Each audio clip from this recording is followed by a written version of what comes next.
Have you ever felt a heaviness inside, even when life looks fine on the outside?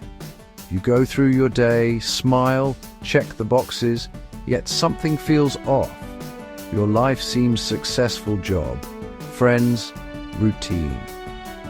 But there's a quiet, persistent weight in your chest, a deep exhaustion you can't shake. I lived like this for years, carrying an invisible backpack I couldn't put down. Even simple tasks felt overwhelming. I tried to fix it with more coffee, longer to-do lists, thinking productivity was the answer. But the pressure wasn't from my schedule, it was from within, a constant hum of anxiety. I watched others laugh freely and wondered why my own joy felt muted, as if I was behind glass. Achievements felt hollow, replaced instantly by that familiar ache. Many of us carry this invisible load, mistaking it for our personality. We normalize the struggle, never learning how to unpack what we carry. But that weight isn't you. It's something you're carrying, and what you carry, you can choose to set down. The first step is realizing it's there. The cracks showed in my overreactions, rage at traffic, hurt from a cancelled plan, spiraling over a careless comment. My emotions were tidal waves when the moment called for a ripple.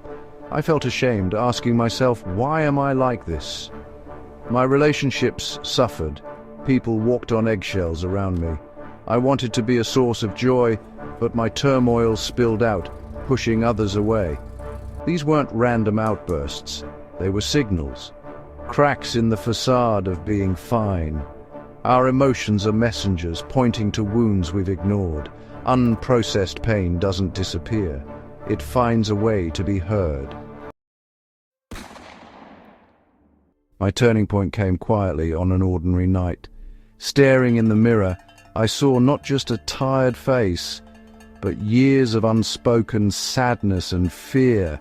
I realized I was still carrying the pain of my past, old arguments, heartbreaks, disappointments. I wasn't broken, I was burdened.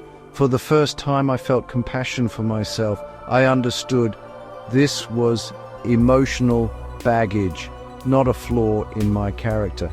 I had become a museum of my own past hurts, but naming the problem meant I could finally seek a solution. If you can name it, you can change it. That night I chose to see myself with kindness, and that changed everything.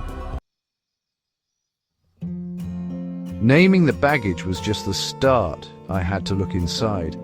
I traced my present fears and reactions back to childhood moments of feeling unseen, unheard, or out of control. Each piece of baggage had an origin, a coping mechanism that once helped but now weighed me down. We're not born with this baggage. We accumulate it from unmet expectations, unexpressed grief, and lessons never taught. Society teaches us math, not how to process heartbreak. So we push pain down, hoping time will heal it, but time can't heal what we ignore. My baggage was filled with disappointments, especially the gap between who I thought I should be and who I was. Unpacking wasn't about blame, it was about understanding and seeing my past with compassion. Everyone, including me, was doing their best with what they knew. The pain was real, but holding on to it only made the load heavier. The goal wasn't to rewrite the past, but to reread it with wisdom. That's how the healing began. Carrying emotional baggage came at a high cost. Numbness. I built walls to protect myself from pain, but they blocked out joy and connection too. I craved deep bonds but kept people at a distance, afraid they'd see my mess or hurt me again. Professionally, my baggage fueled self-doubt and held me back from risks and growth. My world shrank as I avoided anything that might trigger old wounds. The heaviest price was losing connection with myself. My identity became tangled with pain and coping mechanisms. I was living on autopilot, reacting from old programming. This is the true cost. It robs you of your present and your power to shape your future, but it doesn't have to stay that way. Acknowledging my baggage wasn't the end, it was the beginning. I chose to become an active participant in my own healing.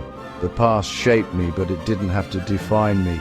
Healing was slow and messy, but it started with allowing myself to feel sadness, anger, even compassion. I sought help, therapy, meditation, journaling. I learned the language of my emotions. Healing didn't erase the past, but changed my relationship with it. Memories became scars, stories of survival, not open wounds. The baggage grew lighter, and I grew stronger. Today my past is still with me, but it no longer weighs me down. Healing is a return to yourself, a rediscovery of the light, joyful person beneath the pain. The first step toward freedom is always available. Your healing is waiting for you.